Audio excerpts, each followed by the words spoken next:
विपक्ष का हो गया प्रहार, फोन हैक कर रही सरकार। नेताओं के एप्पल फोन पर मिले अलर्ट शेयर कर बोला हमला, क्या मोदी राज में अब फोन भी सुरक्षित नहीं? विपक्ष के नेताओं के फोन पर एक ऐसा मैसेज आया जिसने दिग्गज नेताओं का नींद उड़ाया। बौखला गए राहुल गांधी, अखिलेश यादव ने भी कर दिया पलटवार।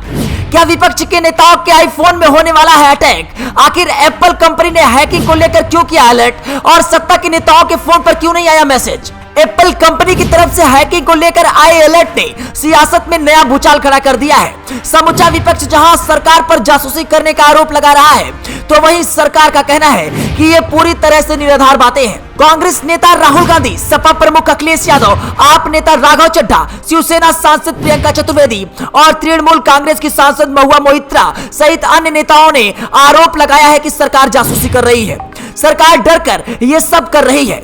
केंद्र सरकार ने पलटवार करते हुए कहा कि हम मामले की जांच कराएंगे, सारे आरोप निराधार हैं। इस बीच एप्पल ने पूरे मामले पर बयान जारी किया है। मोइत्रा ने कुछ स्क्रीनशॉट शेयर करते हुए कहा कि एप्पल ने मुझे टेक्स्ट और ईमेल प्राप्त हुआ है कि सरकार मेरे फोन और ईमेल को हैक करने की कोशिश कर रही है।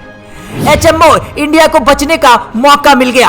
अडानी और पीएमओ धमकी देते हैं। आपको ऐसा डरा हुआ देखकर मुझे आप पर दया आती है। प्रियंका चतुर्वेदी ने भी इसी तरीके का स्क्रीनशॉट साझा किया, जिसके बारे में उन्होंने दावा किया कि ये उन्हें एप्पल से मैसेज मिला है। उन्होंने कहा है कि आपको शर्म आनी चाहिए। गृह मंत्री कार्यालय आपको धन्यवाद। तिरुवनंतपुरम से कांग्रेस सांसद शशि थरूर ने भी इसी तरह का पोस्ट किया। उन्होंने एक्स पर तंज कसते हुए कहा, एप्पल आईडी से प्राप्त हुआ जिसका मैंने सत्यापन किया है, प्रामाणिकता की पुष्टि हुई है। मेरे जैसे करदाताओं के पैसे पर अल्प रोजगार अधिकारियों को व्यस्त देखकर खुशी हो रही है। आपके राज्यसभा सदस्य राघव चड्ढा ने कहा कि मैं अपने संसदीय कर्तव्यों को निभाने के लिए अपने स्मार्टफोन का उपयोग करता हूं, अपने निर्वाचन क्षेत्र के सदस्यों से साथ जुड़ा रहता हूं, अनुरोध का समाधान करता हूं और सहायता प्रदान करता हूं। मैं इसका उपयोग केंद्र सरकार के तानाशाही पूर्ण तरीके पर सवाल उठाने के लिए भी करता हूं। ये मेरे संवाद करने के लिए एक उपकरण है। इसी बीच कांग्रेस नेता राहुल गांधी का बयान भी आया। वह भी एक बार फिर पीएम मोदी और कारोबारी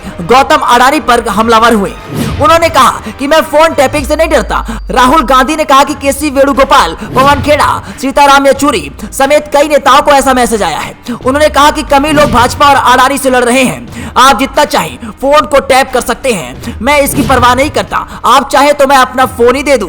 हम डरते नहीं हैं, हम लड़ने को तैयार हैं। इन सब आरोपों के बीच केंद्र सरकार ने पूरे मामले में जांच के आदेश दिए हैं। विपक्ष के आरोपों पर केंद्रीय मंत्री अश्विनी वैष्णव ने सफाई देते हुए कहा, कई विपक्षी नेताओं के मोबाइल फोन पर आईफोन निर्माता एप्पल इंक की ओर से भेजे गए वार्निंग मैसेज पर केंद्र सरकार सख्त रुख अपना रही है।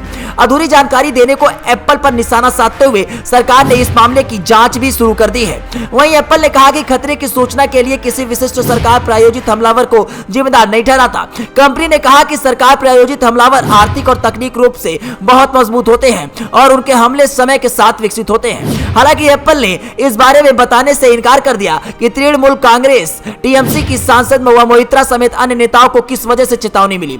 बीजेपी के वरिष्ठ नेता और पूर्व केंद्रीय मंत्री रविशंकर प्रसाद ने कहा कि सरकार के खिलाफ आरोप लगाने की बजाय इन नेताओं को एप्पल के समक्ष मामला उठाना चाहिए और एफआईआर दर्ज करानी चाहिए। केंद्रीय मंत्री अश्विनी वैष्णव ने विपक्ष पर हमला बोलते हुए कहा कि विपक्षी नेताओं को देश की प्रगति से परेशानी होती है और उन्होंने कहा कि विपक्षी नेताओं के पास यानी विपक्षी दलों के पास जब भी सरकार की आलोचना के लिए कोई अहम मुद्दा नहीं होता तो ये निगरानी की बात करते हैं। इससे पहले ऐसे ही आरोप लगाए गए थे लेकिन कुछ नहीं मिला। प्रियंका गांधी ने कहा कि उनके 2 बच्चों के फोन भी हैकिंग हुए लेकिन इसमें कुछ नहीं मिला। वैष्णव ने कहा कि आलोचना ध्यान भटकाने वाली राजनीति से लिप्त हो रही है क्योंकि वे प्रधानमंत्री मोदी के नेतृत्व में देश की प्रगति को बर्दाश्त नहीं कर पा रहे हैं। ऐसा परामर्श एप्पल ने 150 देशों में जारी किया है।